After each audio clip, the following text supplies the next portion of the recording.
जय श्री कृष्ण। भगवान कृष्ण गीता में कहते हैं कर्मण्येवाधिकारस्ते माँ फलेषु कदाचन। अर्थात हे जीव, तू कर्म करता जा, फल की चिंता मत कर, क्योंकि फल तेरे हाथ में नहीं है सिवाय कर्म के। कर्म मनुष्य के हाथ में होता है, फल हाथ में नहीं होता। हम काम कर सकते हैं, लेकिन अगर हम सोचे कि इससे हम फल भी खुद ही ले लें, हम गेहूं उगा सकते हैं, फिर सोचे कि हम खुद ही इसको बड़ा कर दें, तो ये संभव नहीं है। पर क्या हर कार्य के लिए आदेश दिया जा रहा है कि तू कर्म कर, फल की चिंता मत कर? तो कहा गया नहीं। कर्म कैसा होना चाहिए? सत्यम शिवम सुंदरम। अब कोई चोर चोरी करके कहे कि भगवान कृष्ण ने गीता में कहा है कर्म करो, फल की चिंता मत करो, ऐसा नहीं है। सत्य और सही कर्म मतलब सत्यम शिवम सुंदरम। हमारा जो कर्म हो कैसा हो? सत्य हो। और दूसरा कैसा हो? शिव, अर्थात कहते हैं कल्याण करने वाला हो। और सुंदर, सुंदर तो आप सभी लोग समझते ही हैं। ये तीनों से निहित हमारा कर्म होना चाहिए। पर आज की युवा पीढ़ी संदेश को फॉलो तो करती है, अपने बायो में तो लिखती है, पर उसके वास्तविक भाव को समझ ही नहीं पाई कि कर्म, हर कर्म को हम सही कर्म नहीं कह सकते या उसको गीता से नहीं जोड़ सकते। सही कर्म कौन होता है? जिनमें सत्यम शिवम सुंदरम की भावना निहित होती है। पर आजकल हमारी अंदर जो एक सबसे बड़ी कमी आ गई है कि पहले तो हम लोग कर्म कम करते हैं, फल की तरफ दृष्टि ज्यादा रखते हैं। और दूसरा, अगर किसी कारणवश किसी साधु संत महात्मा की कृपा से हम लोग, ऐसी प्रेरणा भी हमारे हृदय में आ जाती है कि चलो हम कर्म करते हैं, तो फिर भी हम क्या करते हैं? हम उस कर्म में अपना अधिकार जताने लग जाते हैं। जब वो कर्म भगवान की कृपा बन जाता है तो दुख नहीं देता, लेकिन जब वो कर्म मैं मेरा बन जाता है तो कर्म दुख देता है। क्योंकि मैं किया और मैंने ऐसा किया, मेरा ये नहीं हुआ, मैं ऐसा, मैं पावरफुल, मैं ये ऐसा व्यक्ति, जब मैं आता है तो ये आत्म हीनता हमारे अंदर पैदा करता है। और जब आत्महीनता पैदा होती तो निश्चित रूप से दुख पैदा होता है। और जब हम इसे सोचते हैं कि भगवान ने कराया है, भगवान चाहेंगे तो हो जाएगा, भगवान नहीं चाहेंगे तो नहीं होगा, ऐसी भावना यदि आज की युवा पीढ़ी की हो जाएगी तो निश्चित रूप से संसार में कोई दुखी नहीं होगा। आज हमारे दुखों का कारण ही यही है कि हम कर्म तो कर रहे हैं किसी कारणवश, पर कर्म को मैं और मेरा समझ रहे हैं। दृष्टि रखने की बात है कि मैं और मेरा तो यहाँ पे कुछ नहीं है। जिन घरों में आज हम बैठे हैं, क्या वो मेरा है? जब भगवान चाहेगा सांस बंद करेगा और खाली करा लेगा। पारिवारिक जन कहेंगे हटाओ इसको, बाहर करो, बदबू आ रही है, इसको नहीं रखना घर में। समझे? 2-4 दिन रोएंगे और फिर काम खत्म। क्या आपका है? ये वस्त्र एक दिन चला जाएगा ना, पुराना हो गया, धीरे धीरे खत्म हो जाएगा। ये माला भी एक दिन टूट जाएगी, इसके धागे कमजोर हो जाएंगे। ये शरीर भी जो जैसा आपको दिखाई दे रहा है ऐसा नहीं रहेगा, कुछ दिन बाद बूढ़ा होकर के ये भी चला जाएगा।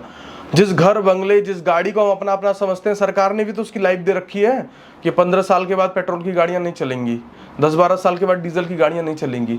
हर चीज़ की एक लाइफ है और वो एक लाइफ के बाद चली जाएगी। इस बात को हम समझ ही नहीं रहे हैं। इसमें जब तक मैं और मेरा घुसा करके रखेंगे तब तक हम दुखी रहेंगे, तब तक हम अपने कर्म तो करेंगे पर अपने कर्म के जंजाल में ही हम खुद फंसते रहेंगे। स्वाभाविक सी बात है कि हमें क्या योजना बनानी पड़ेगी कि भगवान ने कहा है कि कर्म हमें करना है, कर्म में हमारा अधिकार है, पर वो अधिकार हम कर रहे हैं पर हम निमित्त मात्र हैं। कराने वाला मेरा परमात्मा है, चाहे अच्छा कराएगा चाहे बुरा कराएगा। हमारी बुद्धि से केवल जो सदमार्ग है, मैंने बताया ना, सत्यम शिवम सुंदरम, हमें उस पर चलना है। उसके बाद भगवान की इच्छा है कि हमें राजा बनाना चाहता है कि कंगाल बनाना चाहता है, क्योंकि वो कर्तुम अकर्तुम परमात्मा है। वो एक क्षण में सब कुछ करने की क्षमता रखता है। वो एक क्षण में आपको राजा बना सकता है, एक क्षण में आपको कंगाल बना सकता है। कोई भी कर्म करिए, कहीं पे भी जाइए, कहीं भोजन पाइए, तो यही बार बार धन्यवाद करिए कि परमात्मा की कृपा थी जो मिल गया। रास्ते में जा रहे हैं और भंडारा हो रहा है, हमने रुक करके खा लिया और हमने सोचा देखो हम चालाक थे, हम रुक करके खा लिए, ऐसा नहीं है। भगवान की इच्छा थी तभी आप उस रास्ते से गए, आपको ट्रैफिक नहीं मिला, है ना, और वो भंडारा वहाँ होना था, ऐसी योजनाएं बनी सारी, तब आपको वो भंडारा प्राप्त हुआ। इसका अर्थ भगवान की कृपा के बिना कुछ नहीं होता है। तो भगवान की कृपाओं का धन्यवाद ना करके जब मैं और मेरा हम अपने कर्म में जोड़ देते हैं तो निश्चित रूप से हम दुखी हो जाते हैं। सुखी रहने का भी यही मंत्र है, कर्म करते रहिए, फल की तरफ वास्तव मत सोचिए, पर कर्म करने के बाद उसका कर्तापन मत लीजिए। अगर आपने जब कर्तापन ले लिया तो समझ लो अपना नाश कर लिया। यूँ समझो कि हमने कर्म किया, भगवान निमित्त बन के हमसे कर्म करा रहे थे, और अब ये क्या होगा, अच्छा होगा बुरा होगा, ये सब हमारे प्रभु के निर्भर है। एक लेखक ने लिखा ना कि सुख भी मुझे प्यारे हैं, दुख भी मुझे प्यारे हैं, छोड़ूं मैं किसे भगवन, दोनों ही तुम्हारे हैं। तो भगवान का अगर प्रेम मिलता है तो उसका धन्यवाद, दुख मिलता है तो भी धन्यवाद। पर हमें हमेशा ये इच्छा रखनी चाहिए कि हम सद्मार्ग पे चलेंगे, अच्छे मार्ग पे चलेंगे, अच्छे बनेंगे, और भगवान जो रास्ता भगवत गीता आदि में अच्छे ग्रंथों में बता के गए हैं, हम उन रास्तों को फॉलो करेंगे और कोई भी कर्म अपने ऊपर नहीं लेंगे। मैंने जो देखा ना, आज व्यक्ति क्यों दुखी हो गया, उसने हर चीज में मैं मेरा, बच्चों में मैं मेरा, परिवार में मैं मेरा, रिश्तों में मैं मेरा, घर में मैं मेरा, सब जगह मैं मेरा लगाए बैठा है।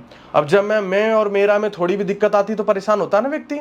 अब चेहरे फुंसी हो जा, अरे मेरे चेहरे पे फुंसी हो गई, अरे ये तो दर्द कर रही है, मैं जुड़ गया, परेशान हो गए ना।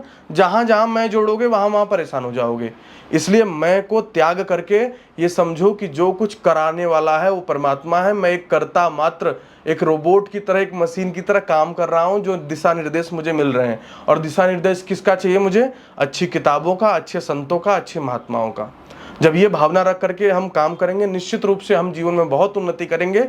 और जो ये भावना है कर्मण्येवाधिकारस्ते मा फलेषु कदाचन, कर्म हम करें पर उस कर्म को भगवान को सौंप दें, फल में हम अपना अधिकार न जताएं, भगवान को जो देना होगा निश्चित रूप से हमें देगा। जब ये भाव रखेंगे, प्रेम की भावना 4 गुना वापस कर रूप में हमें देती है और निश्चित रूप से देगी। तो मैं और मेरा को हटा करके जब जीवन जिएंगे तो निश्चित रूप से हम सफल होंगे। आज के लिए इतना ही कह के मैं अपनी वाणी को विराम देता हूँ। जय श्री कृष्ण।